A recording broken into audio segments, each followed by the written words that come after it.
Welcome to the NBA Coast to Coast podcast brought to you by TheLions.com.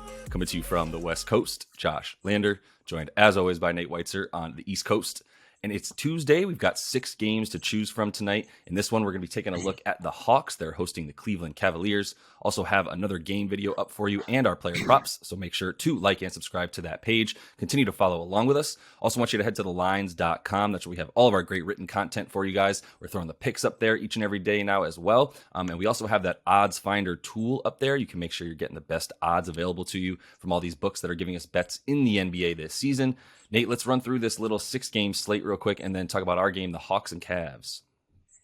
Yeah, Celtics are minus 11 at Washington. Wizards appear to be letting go of their play-in hopes here. Kuzma and Beal are out. Miami and Toronto are in the thick of that race, though. The Heat right now plus 3.5 at Toronto. We got Cleveland in a pick'em at Atlanta here, -1 for the Cavs on the road. And that total's been bet up a little bit to 235. Orlando's +7 at Memphis. Jazz expected to sit tonight, but Grizz look like they're back on track. The Hornets are +10 at OKC. And then the last game we break down is Pelicans +9 at Golden State. Total of 234 out there in the Bay. Yeah, I mean, the Cavs here, we talked about them kind of settling into their position as the 4 seed, but they actually have a chance at the 3 here after Philly sat Joel Embiid, threw everything for a loop on Monday, everyone's expectation, and now put us in a dead even race for MVP, according to odds makers, by the way. Just quick aside there, but Cleveland had a little bit more motivation, I think, to keep gunning here. It is, a pretty chill schedule for them. Only 5 more games after this. They have 2 days off before they play the Knicks in a potential first-round preview, so there might be some gamesmanship there. And then they play 4 non-competitive teams. So it's interesting, a little bit of a thing to look at. How motivated are they going to be? But, I mean, I think that speaks well to them continuing to play subpar defense and not being the defense that we understand to be number 2 in rating on the year and absolutely lights out at home. They haven't even been lights out at home necessarily over their last 15 or so. They're actually gone over in 13 of their last 18, 6 of their last 8. Basically, since the All-Star break, been a league average defense on the road, especially, but 7th in offensive rating on the road.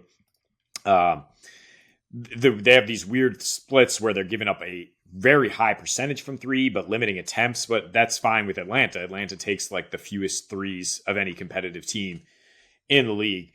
Atlanta is just, trading buckets.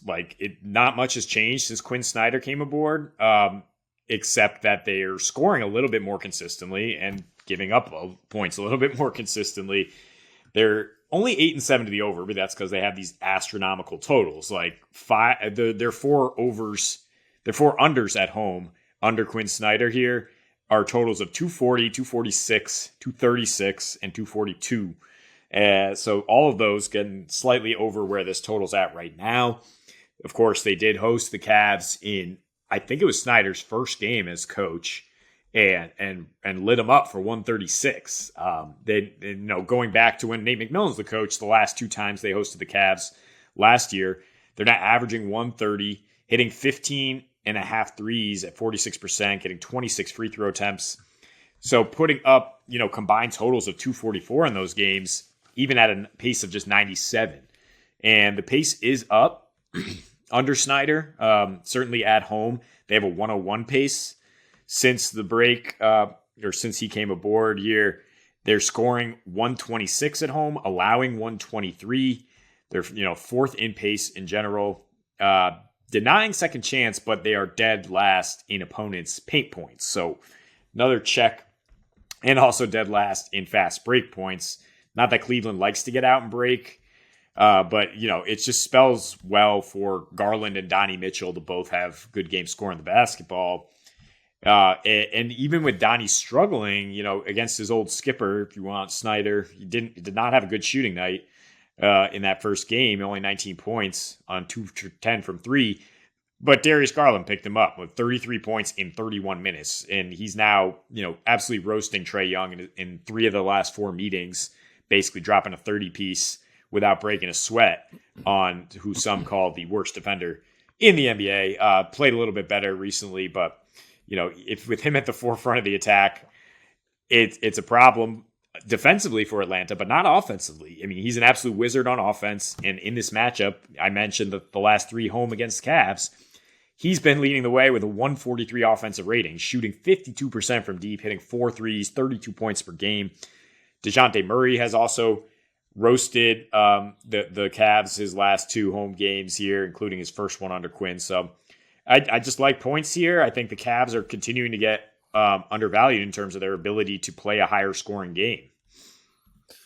They are. I understand that. My only hesitancy, and I think we definitely are leaning Cavs. I mean, I lean Cavs a bit. I know Atlanta at home, it equals points more than anything, right? Like you kind of mentioned, what they've done in the 15 games since Snyder's been there, and it's a lot of offense. It's just go get a lot of points. And the thing is like a lot of those points, I mean, they're not hitting threes. And I know we talk about the Cavs being a little bit worse at 3, but Atlanta's scoring their points in the paint. They're scoring their points by attacking a lot more right now, and that's why I like the Cavs a little bit. And I do want Jared Allen to play.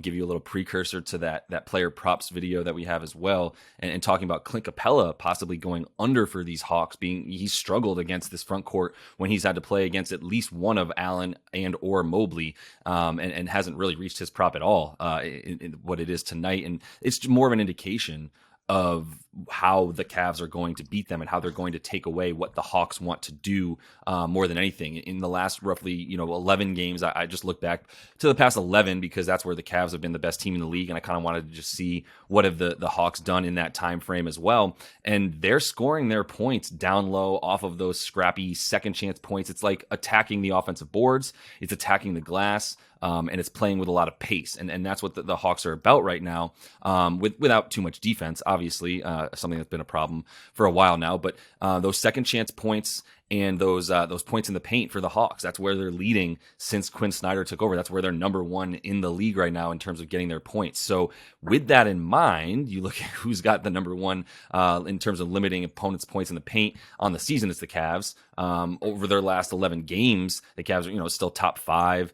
They are getting back on defense, still 7th in terms of limiting fast break points, and then those second chance points as well, coming off the fact that they're getting offense or defensive rebounds on the season, also limiting those to the tune of like 3rd best.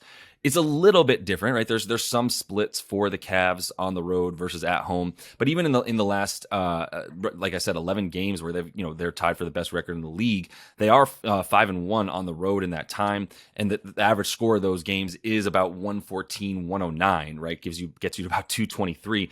I understand that is not the team that they're playing right now. The teams that they've been playing on the road are the Nets, the all of a sudden good at defense Hornets at home, by the way, and then the Miami Heat twice. So it's not a good indication of what's going to happen tonight. And I don't think you can really look at too much of the recency numbers for Cleveland in terms of the way that there's the amount of points that are being scored, the pace that they're playing at. This one's going to be different. Like they're going to have to get it and go. And I'm confident as well that Donnie Mitchell and DG, the PG there, Mr. Garland, are going to be ready to go against Trae Young. And you mentioned the motivation.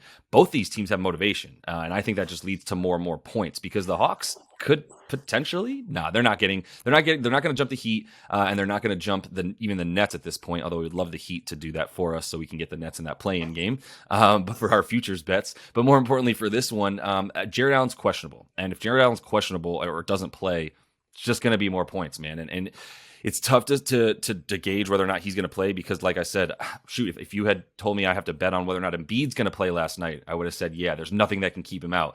But that's just not the case down the stretch for these guys right now. I think a lot of teams know that they're gearing up for the playoffs. I think the Cavs are happy to like you said, have that gamesmanship in the next game where they're playing the Knicks at home. Who knows who plays in that one? And to be honest, that would lead me to believe that Jared Allen would play in this one because why would you really play him against a Knicks team that you've already locked up that 4 seed, barring like a complete meltdown where you lose everything and the Knicks just win out. You're pretty much going to get that 4 seed. You don't really need to show the Knicks any part of your hand, so keep Allen off the floor. In which case, if you did have any desire to get that 3 seed, go ahead and try to win this game against the Hawks and get Jared Allen in there. So keep an eye on that because that's going to impact the total, in my opinion, big big time, because if Clint Capella can't really help them get offensive rebounds, if John Collins and Okongwu are not necessarily getting offensive rebounds, then they're not going to be able to score nearly as well. But I do like the Cavs in this one first and foremost. And if Jay Allen doesn't play, I feel you on an over.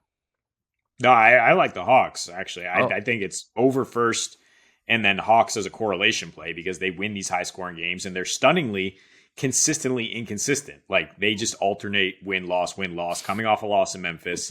They actually haven't won more than 2 straight since January 20th, haven't lost more than 2 straight since January 2nd. So they could lose 2 in a row, sure.